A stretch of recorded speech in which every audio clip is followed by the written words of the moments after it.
നമസ്കാരം സുഹൃത്തുക്കളെ, നിങ്ങൾക്ക് അസിസ്റ്റന്റ് പ്രിസൺ ഓഫീസറിന്റെ ഹാൾ ടിക്കറ്റ് ഒക്കെ വന്നിട്ടുണ്ട് അല്ലേ?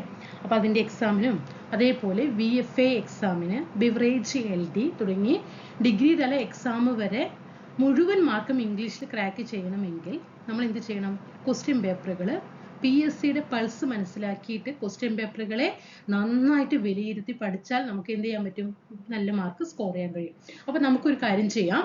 2025 മുഴുവൻ ക്വസ്റ്റ്യൻ പേപ്പറും നമുക്ക് നോക്കാം. അപ്പോൾ ഇന്നൊരു ക്വസ്റ്റ്യൻ പേപ്പർ എടുത്തിട്ടുണ്ട്. ക്വസ്റ്റ്യൻ പേപ്പറിന്റെ കോഡ് 173/25 ആണ്. ഇതിൽ 10 മാർക്കിൽ നിങ്ങൾക്ക് എത്ര മാർക്ക് കിട്ടുന്നുണ്ട് എന്ന് നിങ്ങൾ ആദ്യം നോക്കുക കേട്ടോ. ആദ്യം നോക്കിയ ശേഷം പിന്നീട് ക്ലാസ്സുകൾ കാണുക. എന്നിട്ട് എന്താണ് ഇവിടെ തെറ്റുപറ്റി എന്നുള്ളത് നിരീക്ഷിച്ച് ആ ഭാഗങ്ങൾ കൂടുതൽ ഇമ്പോർട്ടന്റ് കൊടുത്ത് പഠിക്കുക കേട്ടോ. നമുക്ക് ക്ലാസ്സിലേക്ക് കിടക്കാം. നമ്മുടെ ക്ലാസ്സുകൾക്ക് ഇഷ്ടപ്പെടുകയാണെങ്കിൽ സബ്സ്ക്രൈബ് ചെയ്ത് സപ്പോർട്ട് ചെയ്യുക, ലൈക്ക് ചെയ്യുക, താഴെ കമന്റുകളൊക്കെ രേഖപ്പെടുത്തുക കേട്ടോ. ടെലിഗ്രാം ഗ്രൂപ്പിന്റെ ലിങ്ക് താഴെ കൊടുക്കാം, അതിലൊന്ന് ജോയിൻ ചെയ്യാം. ഇവിടെ നോക്ക്, official letters are concluded by, ഏതാണ് ആൻസർ വരുന്നത്? സി ആണ് വരുന്നത് കേട്ടോ.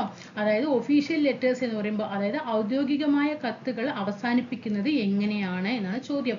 അതായത് നമ്മൾ അയക്കുന്നത് ആർക്കാണോ അവരുടെ പേര് നമുക്ക് അറിയില്ല എങ്കിൽ, നമുക്ക് പേര് അവരുടെ അറിയില്ല എങ്കിൽ നമുക്ക് എന്ത് ചെയ്യാം? ലാസ്റ്റ് യുവേഴ്സ് ഫെയ്ത്ത്ഫുള്ളി എന്ന് കൊടുക്കാം.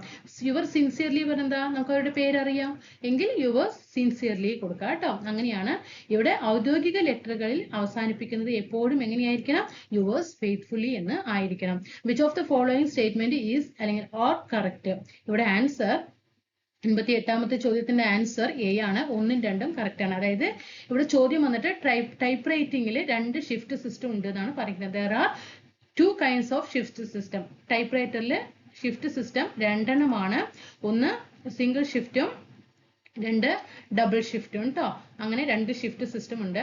അതേപോലെ ടൈപ്പ് റൈറ്റർ പ്രവർത്തിപ്പിക്കാനുള്ള ശാസ്ത്രീയമായ രീതി എന്ന് പറയുന്നത് ടച്ച് മെത്തേഡ് ആണ് കേട്ടോ. ടൈപ്പ് റൈറ്റിംഗ് പ്രവർത്തിപ്പിക്കാൻ, അതായത് ഓപ്പറേറ്റ് ചെയ്യാൻ അല്ലെങ്കിൽ അത് പ്രവർത്തിപ്പിക്കാനുള്ള ശാസ്ത്രീയമായ രീതി എന്ന് പറയുന്നത് ടച്ച് മെത്തേഡ് ആണ്. അതായത് അതിന്റെ കീകൾ നോക്കാതെ തന്നെ അതിനെ പ്രവർത്തിക്കാനായിട്ട് പറ്റും. അതാണ് ടച്ച് മെത്തേഡ്. അത് കറക്റ്റ് ആണ്. 1ഉം 2ഉം ശരിയായിട്ടുള്ള ആൻസർ ആണ്. Answer is A. പിന്നെ ETC is the abbreviation of ETC, അതായത് എക്സെട്ര. നമ്മൾ സാധാരണ എക്സെട്ര, നമ്മുടെ എക്സെട്ര ഇങ്ങനത്തെ ആയിരിക്കും അല്ലേ? അത് തെറ്റാണ്. ഇവിടെ ആൻസർ ഈസ് സി ആണ്, എക്സെറ്റീറ. ഇതൊരു ലാറ്റിൻ പദമാണ് കേട്ടോ. അതായത് തുടങ്ങിയവ, മറ്റുള്ളവ. നമ്മൾ കുറച്ച് എഴുതുന്നു കേട്ടോ, ബാക്കി ഇങ്ങനെ ഡോട്ട് ഡോട്ട് ഡോട്ട് ഡോട്ട് ഇട്ടിട്ട് പോകും അല്ലേ? അങ്ങനെ എന്താ? തുടങ്ങിയവ ഇനിയുണ്ട്. അങ്ങനെയാണ് നമ്മൾ എന്ത് ചെയ്യുക? എക്സെറ്റീറ എന്നാണ് കറക്റ്റ് കേട്ടോ. അത് ലാറ്റിൻ പദമാണ്. സി ആണ് answer.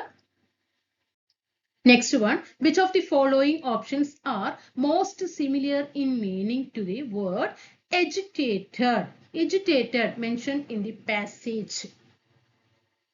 The options are most similar meaning ആണ് അല്ലേ? അതായത് അജിറ്റേറ്റഡിന്റെ സിനോണിയം എന്ത് എന്നാണ് ചോദ്യം കേട്ടോ. അജിറ്റേറ്റഡിന്റെ സിനോണിയം എന്താണ്? സിനോണിയം അജിറ്റേറ്റഡ് എന്ന വാക്കിന് സമാനമായ അർത്ഥം വരുന്നത് ഏതാണ്? ആൻസർ 1ഉം 3ഉം 4ഉം ആണ് കേട്ടോ. വറീഡ്, പിന്നെ ട്രബിൾഡ്, ഫ്ലസ്റ്റേർഡ്. വറീഡ്, ട്രബിൾഡ്, ഫ്ലസ്റ്റേർഡ് എന്താണ്?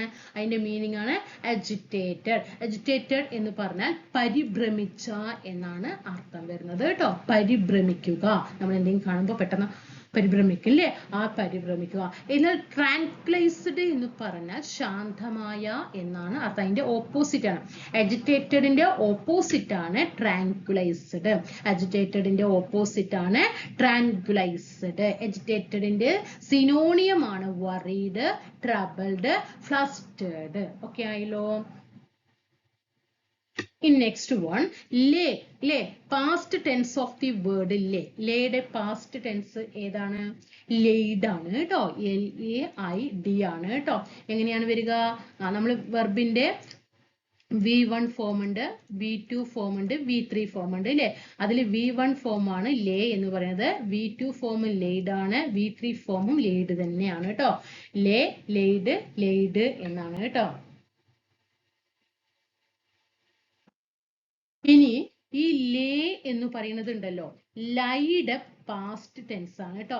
ലൈഡ് പാസ്റ്റ് ടെൻസ് ആണ് ലേ എന്ന് പറഞ്ഞതും കാര്യം മനസ്സിലാക്കി വെക്കണം. ഇത് പ്രീവിയസ് ആയിട്ട് ചോദിച്ച ചോദ്യമാണ്. അപ്പൊ ലേയുടെ പാസ്റ്റ് എന്ത് എന്ന് ചോദിച്ചാൽ ലേ, ലെയ്ഡ്, ലെയ്ഡ് തന്നെയാണ്. ഇനി ലൈയുടെ പാസ്റ്റ് ആണ് ഏത് ലേ എന്ന് വരുന്നത് കേട്ടോ. ലൈയുടെ പാസ്റ്റ് ആണ് ലേ എന്ന് വരുന്നത്. നെക്സ്റ്റ് വൺ തന്നിട്ടുള്ളതിൽ an example of adjective phrase from the passages. താഴെ തന്നിട്ടുള്ളതിൽ അഡ്ജക്റ്റീവ് ഫ്രേസ് ഏതാണ് എന്നാണ് ചോദ്യം അല്ലേ. ഏതാണ്? അജിറ്റേറ്റഡ്. ബിയും ഡിയും ഒക്കെ എന്താണ് ആൻസർ ആയിട്ട് വരും. ക്വസ്റ്റ്യൻ ഡിലീഷൻ ആണ് കേട്ടോ. അപ്പൊ ഇവിടെ ബി ഏതാണ്? അജിറ്റേറ്റഡ്, സ്ട്രെച്ച്ഡ്, ഇതൊക്കെ എന്താണ്? ഇത് ചോദ്യത്തില് കുറച്ച് ചെറിയൊരു മിസ്റ്റേക്ക് ഉള്ളത് കൊണ്ട് തന്നെ, ഇതിൽ തന്നിട്ടുള്ള ഓപ്ഷന് ചെറിയൊരു മിസ്റ്റേക്ക് ഉള്ളത് കൊണ്ട് തന്നെ ഇതിൽ എന്താണ് പെട്ടെന്ന് നമ്മൾ ഒന്നിലേക്ക് ആൻസർ എത്തുക എന്ന് പറഞ്ഞത് ശാശ്വതമായ കാര്യമല്ല. പക്ഷെ ഇവിടെ അഡ്ജക്റ്റീവ് ഫ്രേസ് ആയിട്ട് വരുന്നത് അജിറ്റേറ്റഡും വരും സ്ട്രെച്ച്ഡും ഒക്കെ എന്താണ് അഡ്ജക്റ്റീവ് ഫ്രേസ് ആയിട്ട് ഉപയോഗിക്കുന്നതാണ് കേട്ടോ. Next one, where was the body of a young man. Where was the body of a young man.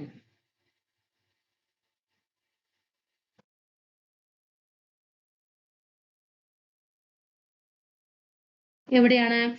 Stair case ആണ് കേട്ടോ. എവിടെയാണ്? Staircase. എവിടെയാണ്? Staircase. Next one, which one is correct? Which one is correct?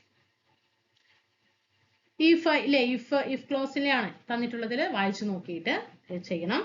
If I were U, നമ്മൾ എങ്ങനെയാണ് ഇതിൽ ആൻസറിലേക്ക് പെട്ടെന്ന് നമുക്ക് കണ്ടെത്താൻ പറ്റുക? ഇഫ് ഐ വേർ യു അല്ലേ, അതെന്താണ്? ഒരു അൺറിയൽ കണ്ടീഷൻ ആണ് അല്ലെ. റിയൽ കണ്ടീഷൻ ആണോ? ഇഫ് ഐ വേർ യു എന്ന് പറഞ്ഞാൽ എന്താണ്? ഒരു അൺറിയൽ കണ്ടീഷൻ ആണ്. അൺറിയൽ കണ്ടീഷൻ ആണ്. പിന്നെ നമുക്കറിയാം വേർ എന്ന് പറയുമ്പോൾ തന്നെ അതൊരു പാസ്റ്റ് ഫോമിലുള്ളതാണ്. അതുകൊണ്ട് തന്നെ ഇവിടെ നെക്സ്റ്റ് വൺ വരുന്ന വാക്കുകളും എന്തായിരിക്കണം? പാസ്റ്റിലുള്ളതായിരിക്കണം. അപ്പൊ വില്ല് എന്നുള്ളത് തെറ്റാണ്. ഇനി if I were you, if I were you കഴിഞ്ഞാൽ ഇവിടെ വരേണ്ടത് എന്താണ്? വുഡ് ആണ് അല്ലേ. എന്താണ്? വുഡ് വരണം. വുഡ് കഴിഞ്ഞിട്ട് എന്ത് വരണം? V2 ഫോം അല്ലെ, V3 ഫോം വരണം. വുഡ് എന്ന് കഴിഞ്ഞാൽ വുഡ് അല്ലെങ്കിൽ കുഡ്, വുഡ് അല്ലെങ്കിൽ കുഡ്. പിന്നെ എന്ത് വരും? I would have completed the task on time. Okay, if I were you, I would have അല്ലേ, I would have completed the task on time. B ആണ് ഇവിടെ ആൻസർ ആയിട്ട് വരുന്നത്. Next one, she usually wears sari but now she dash pants. she usually അതായത് അവൾ എപ്പോഴും സാരിയാണ് ധരിക്കാറ്, പക്ഷെ അവൾ ഇന്ന് she is wearing അല്ലേ. എന്താണ്? സാധാരണയായി സാരിയാണ് ഉടുക്കാറുള്ളത് എങ്കിലും ഇപ്പോൾ എന്താണ്?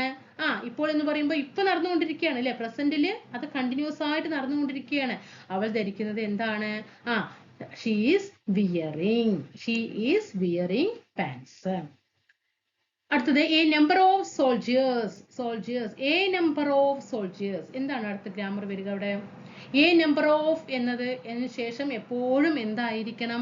ഒരു പ്ലൂറൽ ആയിരിക്കണം. a number of soldiers. a number of എന്നതിന് ശേഷം എപ്പോഴും ഇവിടെ എന്തായിരിക്കും? പ്ലൂറൽ ആയിരിക്കും. എന്താണ്? a number of എന്ന പ്രയോഗത്തിന് ശേഷം എപ്പോഴും എന്തായിരിക്കണം? ബഹുവചനം ആയിരിക്കണം, അല്ലെങ്കിൽ പ്ലൂറൽ ആയിരിക്കണം. തന്നിട്ടുള്ളത് ഇവിടെ ഏതാണ്? have lost their lives. മനസ്സിലായോ? A number of soldiers have lost their lives. You had better dash it now. had better ന് ശേഷം എപ്പോഴും ബേസ് ഫോം ആയിരിക്കണം അല്ലേ. ബേസ് ഫോം ആയിരിക്കണം. ഏതാണ് ഇവിടെ തന്നിട്ടുള്ളത്? ബേസ് ഫോം ഡു ആണ് അല്ലേ. ഡു ആണ്. had better ന് ശേഷം എപ്പോഴും ബേസ് ഫോം ആയിരിക്കണം. ഡു ആണ് answer. Deepak enrolled in dash university in Chennai. Deepak enrolled in university. അല്ലേ, യൂണിവേഴ്സിറ്റി. അപ്പൊ ഏതാണ്? എ ആണ് അല്ലേ. A university in Chennai. അടുത്തത് ഇവിടെ list is full of ups and downs. Life is full of ups and down. ജീവിതം എപ്പോഴും ഉയർച്ചയും താഴ്ചയും ഉള്ളതാണ് അല്ലേ. അതായത് സുഖദുഃഖങ്ങൾ വരാം, അല്ലെങ്കിൽ ഭാഗ്യങ്ങൾ വരാം, നിർഭാഗ്യങ്ങൾ വരാം അല്ലെ, ഉയർച്ച വരാം, താഴ്ച വരാം. അങ്ങനെയാണ്. Life is full of ups and down. എന്താണ് അതിനെ അർത്ഥമാക്കുന്നത്? അൺസർട്ടൈനിറ്റീസ് ആണ് കേട്ടോ. എന്താണ്? അൺസർട്ടൈനിറ്റീസ് ആണ്. Life is full of uncertainties, ups and down. Okay. ഇനി rearrange the following words phrase to form a meaningful sentence. തന്നിട്ടുള്ളതിൽ സെന്റൻസ് ഓർഡർ ആക്കിയിട്ട് കറക്റ്റ് മീനിങ് വരുന്ന രീതിയിൽ എഴുതാനാണ് പറഞ്ഞിരിക്കുന്നത്. ആൻസർ ഈസ് സി ആണ്. ഫസ്റ്റ് 4 വരണം, സെക്കൻഡ് 2, മൂന്നാമത് 1 വരണം, പിന്നെ ലാസ്റ്റ് ആയിരിക്കണം 3 വരേണ്ടത് അല്ലേ. ഫസ്റ്റ് 4 ഏതാണ്? Shall I, shall I. പിന്നെ ഏതാണ്? 2 ആണ് അല്ലേ. Shall I lead, shall I lead. പിന്നെ ഏതാണ് വരുന്നത്? You, anywhere, anywhere. അടുത്തത് I am late.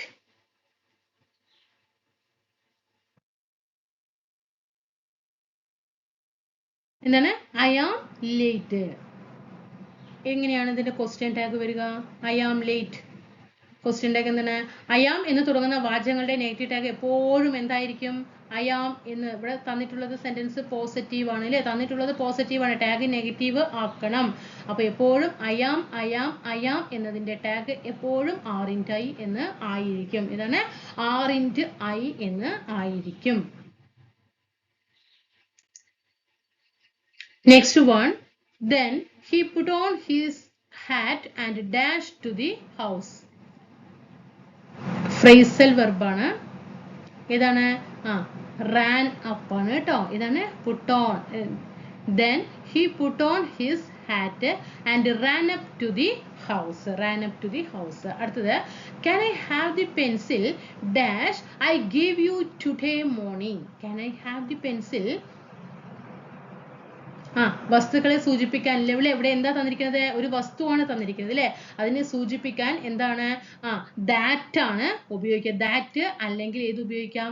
വിച്ച് ഉപയോഗിക്കാം. ഒരു വസ്തുവിനെ തന്നുള്ളത് കൊണ്ട് തന്നെ റിലേറ്റീവ് പ്രോനൗൺ എപ്പോഴും എന്തായിരിക്കണം? ദാറ്റ് അല്ലെങ്കിൽ വിച്ച് ആയിരിക്കണം. അപ്പൊ ഇവിടെ ദാറ്റ് ആണ് ഓപ്ഷനിലുള്ളത്. Answer is that. ഇനി ഇവിടെ തന്നിട്ടുള്ളതിൽ റോങ്ലി സ്പെൽഡ് ഏതാണെന്നാ ചോദിച്ചിരിക്കുന്നത്. ഏതാണ്? എ ആണ് തെറ്റ്. റോങ്ലി സ്പെൽഡ് എ ആണ് കേട്ടോ. റോങ്ലി സ്പെൽഡ് ഏതാണ്? എ ആണ്. ശരിയായ സ്പെല്ലിംഗ് ഏതാണ്? സി ആണ് കേട്ടോ. ഡെലിക്വന്റിന്റെ കറക്റ്റ് സ്പെല്ലിംഗ് സി ആണ്. നെക്സ്റ്റ് വൺ പാസീവ് വോയിസിലേക്ക് മാറ്റാനാണ് ഇവിടെ പറഞ്ഞിരിക്കുന്നത്. Okay. Report the following sentences. എന്താണ്? സോറി, ഫസ്റ്റ് ഏതാ ക്വസ്റ്റ്യൻ? റിപ്പോർട്ടർ സ്പീച്ച് ആണ് അല്ലേ. Why did you come late? The teacher asked James. Why did you come late? Did വന്നു കഴിഞ്ഞാൽ എപ്പോഴും റിപ്പോർട്ടർ സ്പീച്ചിൽ റിപ്പോർട്ട് ചെയ്യുന്ന സമയത്ത് അവിടെ ഹാഡ് ആയിട്ട് മാറും. ഓക്കെ. അപ്പൊ ഇവിടെ എങ്ങനെയാ വരിക? The teacher asked James why he had come late. Answer is ഏതാണ്? ബി ആണ് കേട്ടോ. Why he had come late. Next one change the sentences into passive voice. He posted the letters. He posted the letters. The letters അല്ലേ, plural അല്ലേ. Letters ഒന്നിൽ കൂടുതലുണ്ട് അല്ലേ. അത് കഴിഞ്ഞാൽ ദ ലെറ്റേഴ്സ് ആയതുകൊണ്ട് തന്നെ അടുത്തത് ഏതായിരിക്കണം? ഒരു പ്ലൂറൽ ആയിരിക്കണം യൂസ് ചെയ്യേണ്ടത്. The letters were posted by him. The earth dash around the sun. അതൊരു പ്രപഞ്ചമായ സത്യമാണ് അല്ലേ. സൂര്യന് ചുറ്റും ഭൂമി കറങ്ങിക്കൊണ്ടിരിക്കുന്നു. അപ്പൊ അതൊരു പ്രപഞ്ച സത്യമാണ്. അതുകൊണ്ട് തന്നെ എന്താണ്? അതൊരു യൂണിവേഴ്സൽ ട്രൂത്ത് ആണ് അല്ലേ. യൂണിവേഴ്സൽ ട്രൂത്ത് ആയതുകൊണ്ട് തന്നെ അപ്പോ ഏത് ടെൻസിലായിരിക്കണം? സിമ്പിൾ പ്രസന്റ് ടെൻസിൽ ആയിരിക്കണം. സിമ്പിൾ പ്രസന്റ് ടെൻസിൽ ആയിരിക്കണം. അപ്പൊ revolves. Next one choose the sentences with the appropriate use of punctuation. ഇവിടെ ഏതാണ് കറക്റ്റ് പങ്ക്ച്വേഷൻ ആയിട്ട് വരുന്നത്? ഇവിടെ ആൻസർ ഈസ് സി ആണ് വരുന്നത് കേട്ടോ. വെൽ വെൽ കഴിഞ്ഞിട്ട് പിന്നീട് ഏത് വരേണ്ട ആവശ്യമില്ല, ഇവിടെ ക്യാപിറ്റൽ ലെറ്റർ ആവശ്യം ഇല്ല. കണ്ടോ, well why don't you read the book. കണ്ടോ, ഡബ്ല്യു ഇവിടെ എല്ലാം ക്യാപിറ്റൽ ലെറ്ററിലാണ് വന്നിരിക്കുന്നത്. പിന്നീട് വൈ എന്ന് കണ്ടോ, വെൽ എന്ന് കൊടുത്തിട്ട് കോമ കഴിഞ്ഞ് പിന്നീട് എഴുതുമ്പോൾ സെന്റൻസ് ക്യാപിറ്റൽ ലെറ്ററിൽ സ്റ്റാർട്ട് ചെയ്യേണ്ട ആവശ്യമില്ല, സ്മോൾ ലെറ്ററിൽ മതി. Why don't you read the book. എത്ര മാർക്ക് കിട്ടി എന്നുള്ളത് താഴെ കമന്റ് ചെയ്യുക. വിശദീകരിക്കുന്നതിന് മുമ്പ് തന്നെ ക്വസ്റ്റ്യൻ പേപ്പർ ചെയ്തു നോക്കുക കേട്ടോ. അതേപോലെ 62ഉം 63ഉം ക്വസ്റ്റ്യൻ അതിൽ ഡിലീഷൻ ആണ് കേട്ടോ. ആ ഡിലീഷൻ മാറ്റി നിർത്തിയിട്ട് എത്ര മാർക്ക് കിട്ടി എന്നുള്ളത് താഴെ കമന്റ് ചെയ്യുക. ക്വസ്റ്റ്യൻ പേപ്പർ തനിയെ ആദ്യം ചെയ്തു നോക്കുക, എന്നിട്ട് മാത്രമേ എക്സ്പ്ലനേഷൻ കേൾക്കാൻ പാടുള്ളൂ കേട്ടോ. ഓക്കെ, അടുത്ത ക്ലാസ്സിൽ കാണാം. Thank you.